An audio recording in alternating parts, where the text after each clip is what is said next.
Buenos días, mi nombre es Samuel Felipe Preciado y hoy voy a presentar la Nouvelle Vague y su papel en el Ouroboros del cine. En esta presentación se va a tratar qué es un Ouroboros, la revolución y contrarrevolución, centrándose específicamente en el inconformismo con el orden establecido, presentado entre las etnias del romanticismo y realismo, pero se va a ver más a fondo entre el barroco y el realismo.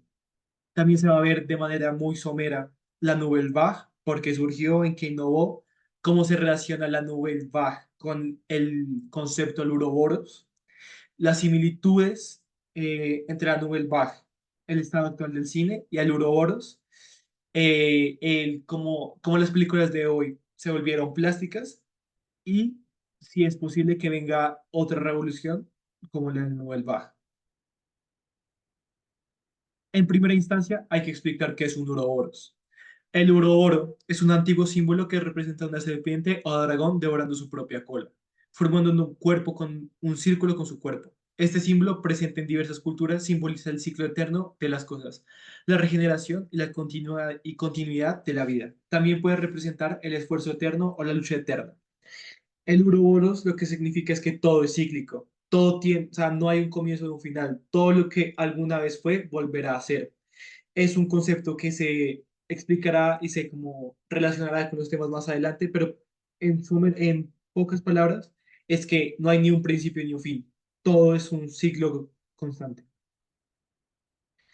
Para explicar esto hay que hablar sobre revolución y contrarrevolución.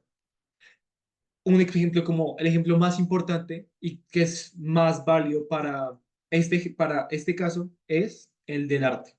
Específicamente, el arte siempre ha sido un movimiento el cual se ha movido a través de revoluciones y contrarrevoluciones. Sin embargo, estos cambios son tan drásticos que por lo general terminan llegando al mismo lugar.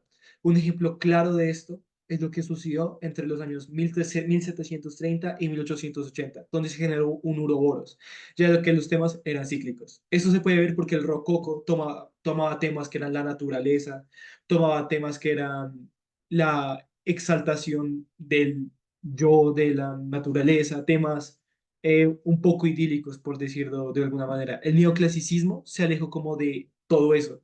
Se centró más en la lógica, en la razón y cómo estos avanzaban, cómo ayudaban al ser humano. Se enfocaron en la filosofía griega, en los antiguos escritores. Esto fue contrapuesto por el romanticismo, que es prácticamente lo mismo que el rococó. Se centraba como en exaltar al hombre, exaltar la naturaleza, alejarse un poco de la realidad, tocando temas como más del ser y más como románticos, por decirlo de alguna manera.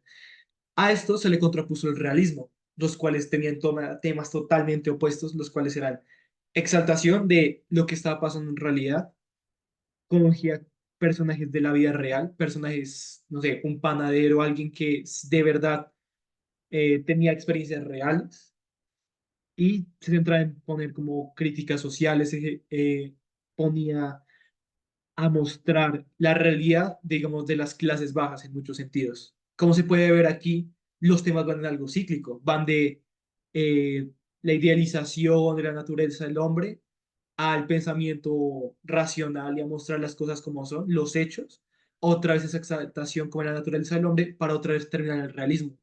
O sea, el arte es un gran ejemplo de que no hay una tendencia que desaparezca totalmente, sino que se van transformando conforme al tiempo y que véase por donde se le vea, no tiene un comienzo ni un final. O sea, simplemente son procesos y son estilos que van cambiando y se van repitiendo a través de los años.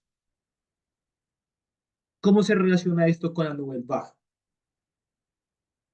Primero, o sea, se va a hacer un resumen muy corto de lo que fue la Nouvelle Vague porque pues se trató durante todo el semestre. Entonces, la Nouvelle Vague surgió en Francia a mediados del siglo XX como una respuesta al deterioro percibido en el cine convencional de los años 50. Los cineastas buscaban una forma más consistente y auténtica de hacer cine. ¿En qué innovó? Innovó al rechazar las convenciones tradicionales de cine en favor de la experimentación, explorando nuevas formas de edición, estilo visual y narrativa, a menudo con un espíritu iconoclasmo. También se caracterizó por su compromiso con los cambios sociales y políticos de la época, a menudo utilizando la ironía o explorando temas existenciales.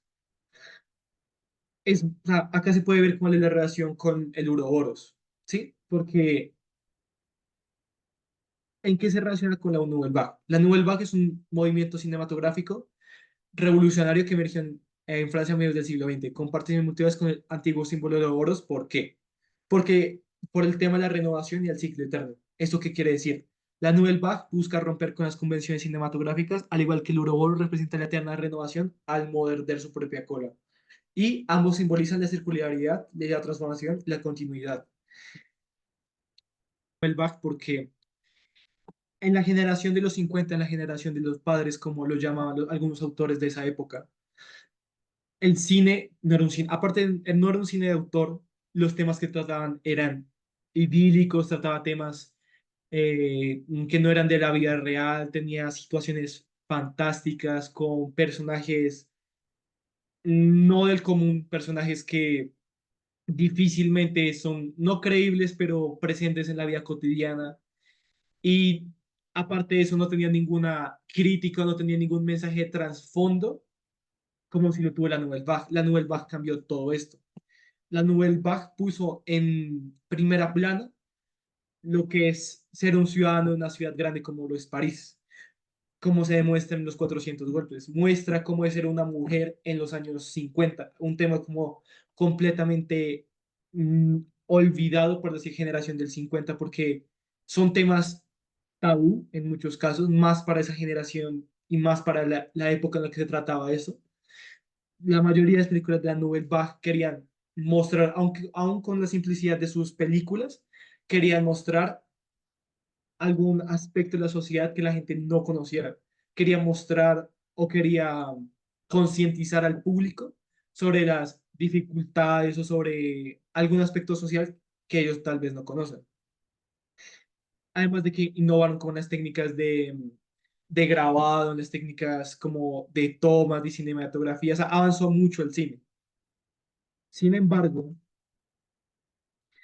el estado actual del cine es completamente diferente.